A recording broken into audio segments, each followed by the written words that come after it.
ಎಲ್ರಿಗೂ ನಮಸ್ಕಾರ. ತುಂಬ ದಿನ ಆದಮೇಲೆ ಬರ್ತಿರೋಂಥದ್ದು ಆ್ಯಂಡ್ ಊರಿಗೆ ಬಂದಿರೋಕ್ಕೆ ಕ್ರಿಕೆಟ್ ಟೂರ್ನಮೆಂಟ್ ಇಂಥ ಶೂ ಹಾಕ್ಕೊಂಡು ಜೆಲ್ಲಾಗಿ ಹೊರಟಿದ್ವಿ. ಸೊ ನಮ್ಮ ಹುಡುಗರು ಕೂಡ ರೆಡಿ ಇದ್ದರು, ಬಟ್ ನಮಗೆ ಬೈಕ್ ರೆಡಿ ಇರಲಿಲ್ವೇ. ಸೊ ಹಂಗಾಗಿ ನಮ್ಮ ಕುಂಟವ್ರು ಟೂರ್ನಮೆಂಟ್ ಇದೆ ಅಂತ ಕೇಳ್ಬೇಕಾ, ರೆಡಿ ಯಾಕೆ ಕುಂತಿರ್ತಾರೆ. ಬೈಕ್ ಹೇಗೋ ಸಿಕ್ತು, ಬೈಕ್ ಹಾಕ್ಕೊಂಡು ನಾವು ಮೂರು ಊರಿಂದ ಹೊರಟ್ವಿ ಕ್ರಿಕೆಟ್ ಟೂರ್ನಮೆಂಟ್ ಇರೋಂಥ ಪ್ಲೇಸಿಗೆ.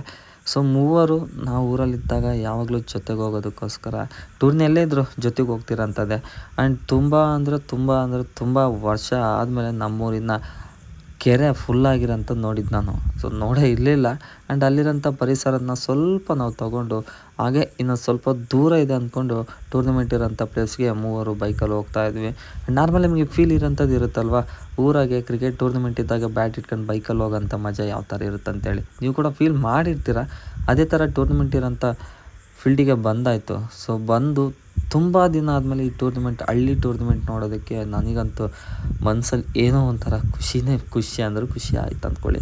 ಅಲ್ಲಿರೋ ಶಾಮಿಯಾನ ಆ್ಯಂಡ್ ಅಲ್ಲಿ ಪಕ್ಕದಾಗಿರೋ ನಮ್ಮ ತಂಡದ ಆಟಗಾರರು ಡಿಸ್ಕಷನ್ ಮಾಡ್ಕೊಂಡು ಗೆದ್ದರೆ ಸೆಮೀಸು ಗೆಲ್ಲೇಬೇಕು ಅಂತಂದಾಗ ಅದೇ ಗ್ಯಾಪಲ್ಲಿ ಮ್ಯಾಟ್ ನೋಡ್ಕೊಂಬರೋಣ ಅಂತ ನಾನು ಹೋಗಿದ್ದಾಯಿತು. ಸೊ ನೋಡಿದ ಮ್ಯಾಟ್ ಕೂಡ ತುಂಬ ಚೆನ್ನಾಗಿತ್ತು. ಆ ಮ್ಯಾಟ್ ನೋಡ್ತಾ ಒಂಥರ ಫೀಲೇ ಸೈಕ್ ಅಂದ್ಕೊಳ್ಳಿ. ಹೇಗೋ ನಮ್ಮದು ಟಾಸ್ ಗೆದ್ದು ಫೀಲ್ಡಿಂಗ್ ಚೂಸ್ ಮಾಡ್ಕೊಂಡು, ಸೊ ಅದೇ ಥರ ಒಳಗಡೆ ಎಂಟ್ರಿ ಮಾಡಿಕೊಂಡು ಹೋದೆ. ಸೀನಿಯರ್ಸ್ ಹತ್ರ ಮಾಡಿಕೊಂಡು ಫೀಲ್ಡ್ ಕೂಡ ಸೆಟ್ ಮಾಡಿಕೊಂಡು, ಸೊ ಮೊಬೈಲ್ ಹೊರಗಿರೋರಿಗೆ ಕೊಟ್ಟು ನಾವು ಫೀಲ್ಡ್ ಒಳಗಡೆ ಹೋದ್ವಿ ಅಂತ ಹೇಳ್ಕೊಳಂಥ ಬೌಲಿಂಗ್ ಅಂತೂ ಸಾಧ್ಯವಾಗಲೂ ನಮ್ಮದು ಬೀಳಲಿಲ್ಲ. ತುಂಬ ಮಾಂಜ ಕೊಟ್ಟರು ನಮ್ಮ ಆಪೋಸಿಟ್ ಟೀಮ್ನವರಂತೂ. ಕೊಟ್ಟರು ಅಂತಂತಂದರೆ ಟುಡೇ ಅಂತೆ, ಟಪಲ್ ಅಂತೆ, 4 ಅಂತೆ, 6 ಅಂತೆ. ನಮ್ಮ ಬೌಲರ್ಸ್ಗೆ ಗ್ಯಾಪೇ ಇಲ್ದಂಗೆ ಕೊಟ್ಬಿಡುವಕ್ಕ. ಹೇಗೋ ಹಾಗೆ ಹೀಗೆ ಬೌಲಿಂಗ್ ಮಾಡಿ ಕೊನೆಗೆ ಒಂದು 4 ಓವರ್ಗೆ 50 ರನ್ ಹೊಡ್ಸ್ಕೊಂಬಿಟ್ವಿ. ಸೊ ಈ 50 ರನ್ ಚೇಂಜ್ ಮಾಡೋಕ್ಕೆ ನಮ್ಮ ದಾಂಡಿಗರು ಬಿಡ್ತಾರ? ಸರಿಯಾದ ದಾಂಡಿಗರು ನಮ್ಮ ಕಡೆ ಇರೋಂಥದ್ದಿದ್ರು.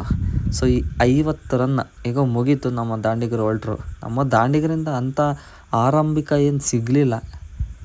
ತುಂಬ ಡಾಟ್ಗಳು ಬಂದು ಹೇಗೋ ಒಂದು ಎರಡು ಓವರ್ ತನಕ ಯಾವುದೇ ಥರ ಸಿಗಲಿಲ್ಲ. ಆದರೆ ನಮ್ಮ ಕುಂಟವ್ರೊಂದು ಕೊಟ್ಟರು ಕಣ್ರಿ 6 ಹೋಯ್ತು. ಸರಿಯಾಗೇ ಬಿತ್ತು ಅಂದ್ಕೊಳ್ಳಿ 6 ಅದು.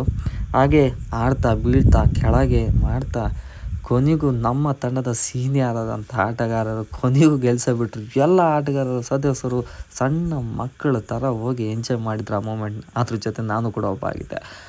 ತುಂಬ ಖುಷಿ ಆಯಿತು. ಯಾಕಂತಂತಂದರೆ ಒಂದು ಸೋತಿರೋ ಮ್ಯಾಚ್ನ ಸತ್ತಿರೋ ಮ್ಯಾಚ್ನ ಕೊನೆಗೂ ಗೆಲ್ಲಿಸಿ ಆಲ್ಮೋಸ್ಟ್ 12 ಬಾಲಿಗೆ 38 ಬೇಕಿತ್ತು. ಸೊ ಅದನ್ನು 10 ಬಾಲಿಗೆ ಫಿನಿಷ್ ಮಾಡಿ ಇನ್ನೂ 2 ಬಾಲು ಉಳಿಸಿ 10 ಬಾಲಿಗೆ ಫಿನಿಷ್ ಮಾಡಿದರು. ಗೆದ್ದಾದ್ಮೇಲೆ ಇದ್ದಿದ್ದಲ್ವ ಪಂದ್ಯ ಪುರುಷೋತ್ತಮ. ಸೊ ನಮ್ಮ ಸೀನಿಯರ್ ಆಟಗಾರ ಇವ್ರಿಗೆ ಸಿಕ್ಕಿದ್ದಂದಿತ್ತು. ಸೊ ಅವರಿಗೆ ಮುಂಚಿನಿಂದ ತುಂಬ ಜನ ಫ್ಯಾನ್ಸ್ ಅಂದ್ಕೊಳ್ಳಿ. ಸೊ ತುಂಬ ಜನ ಕಾಯ್ತಾಯಿದ್ರು ಅವ್ರ ಗೇಮ್ ನೋಡೋಕ್ಕೆ. ಇದಕ್ಕಿಂತ ಒಂದು ಏಜಲ್ಲಿದ್ದಾಗ ಇನ್ನೂ ಸಖತ್ತಾಗಿ ಆಡಿದ್ರು ಅಂದ್ಕೊಳ್ಳಿ. ಅವ್ರ ಆಟ ನೋಡಿ ನಮಗೂ ಕೂಡ ಖುಷಿ ಆಯಿತು ಆ್ಯಂಡ್ ಅಲ್ಲಿ ಬಂದವರಿಗೂ ಕೂಡ ಖುಷಿ ಆಯಿತು. ಹಾಗೆ ಹೇಗೋ ಸೆಮೀಸ್ ಹೋದ್ವಲ್ಲ ಅಂತ ಅಂದ್ಕೊಂಡು ಹೊರಟ್ವಿ ತಿನ್ನೋದಕ್ಕೋಸ್ಕರ. ನಮಗೆ ಮಾಡಿದ್ದೆ ಚಿತ್ರಾನ್ನ. ಅದು ಇರೋಂಥದ್ದೇ ಫುಡ್ಡು. ನಾವು ಎಲ್ಲ ಹೋದರೆ ಸ್ವಲ್ಪ ಪ್ಲೇಟ್ ತೊಗೊಂಡು ಪ್ಲೇಟಲ್ಲಿ ಹಾಕ್ಸ್ಕೊಂಡು ಎಲ್ಲ ಆಟಗಾರರು ಹೋಗಿ ಒಂದೇ ಹತ್ರ ಕುತ್ಕೊಂಡು ಯಾವ ಥರ ಆಡಿದ್ವಿ, ಏನು ಆಡಿದ್ವಿ, ಹೆಂಗೆ ಆಡಿದ್ವಿ, ಯಾವ ಥರ ಆಡಬೇಕಿತ್ತು, ಯಾವ ಥರ ಆಡಬಾರ್ದಿತ್ತು ಪ್ರತಿಯೊಂದು ಡಿಸ್ಕಷನ್ ಮಾಡ್ತಾನೆ ಪ್ಲೇಟ್ ಖಾಲಿ ಮಾಡ್ಕೊಂಡ್ವಿ.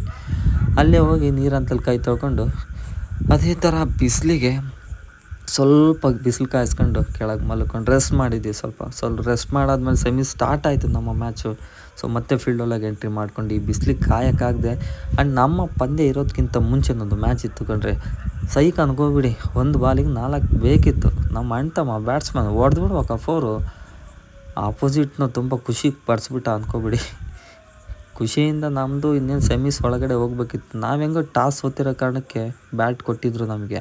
ಬ್ಯಾಟಿಂಗ್ ತೊಗೊಂಡು ನಮ್ಮ ದಾಂಡಗಾರರು ಮತ್ತೆ ಒಳಗಡೆ ನುಗ್ಗಿದ್ರು. ನಮ್ಮ ಬ್ಯಾಟ್ಸ್ಮನ್ಗಳ ಕಡೆಯಿಂದ ಅಂಥ ಆಟ ಬರಲಿಲ್ಲ. ಸ್ವಲ್ಪ ಫೇಲ್ಯೂರ್ ಆದರು, ಸ್ವಲ್ಪ ಏನು ಭಾಳನೇ ಫೇಲ್ಯೂರ್ ಆದರು. 2-3 ಡಾಟು ವಿಕೆಟು ಅಂತ ಹೇಳಿ ನಮ್ಮ ವಿಕೆಟ್ಗಳೆಲ್ಲ ಪತನ ಮಾಡಿಕೊಂಡು ಕೊನೆಗೆ 4 ಓವರ್ಗೆ 30 ರನ್ ನೋಡಿ ಬಂದ್ವಿ ಕಣ್ರಿ ಹೊರಗಡೆ. ವಿಡಿಯೋ ಮಾಡ್ಕೊಂಡಿದ್ದಷ್ಟೇ. ಸಿಗುವ ನೆಕ್ಸ್ಟ್ ವಿಡಿಯೋಲಿ. ಬಾಯ್ ಎಲ್ರಿಗೂ.